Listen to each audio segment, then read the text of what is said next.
ئابووری عێراق لە مەترسیەکی گەورەدایە بەو پێی لە ساڵی 2003 تاوەکو ئێستاش حکوومەتی عێراقی تەنها پشتی بە داهاتی نەوت بەستووە. هەمە چەشنە نەبوونی داهاتیش یەکێکە لە گرفتە گەورەکانی عێراق بەگشتی و بە تایبەت هەرێمی کوردستان. إصلاح الهيكل المالي راح نقدمه إن شاء الله قريبا.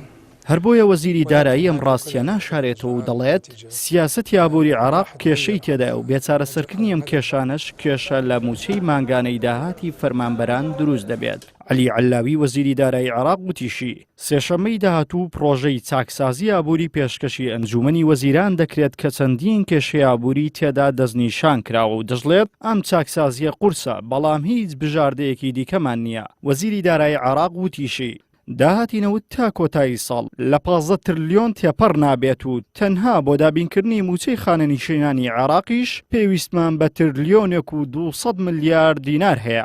هەر بە پێی وتەکانی وەزیر بێ عێراق لە بەردەم دووڕیانێکدایە و پێویستی بە پڕکردنەوە و کورتێنان هەیە تا کۆتایی ئەم ساڵ. بێگومان ئەگەر عێراق تازە تووشی کێشەی ئابووری و دارایی بوو بێت ئەوە خەڵکی هەرێمی کوردستان دەمێکە بەدەست کێشەی ئابووریەوە دەناڵێنن بە 50 ڕۆژ جارێکیش موچەیەک وەرناگرن. ئابووریناسێک دەڵێت نەوت لە هەرێمی کوردستان زۆرە و زۆریش دەفرۆشێ بەڵام نەزانینی ئیدارەدانی ئابووری هەرێمی کوردستان هەرێمی بەم ڕۆژە گەیاندووە.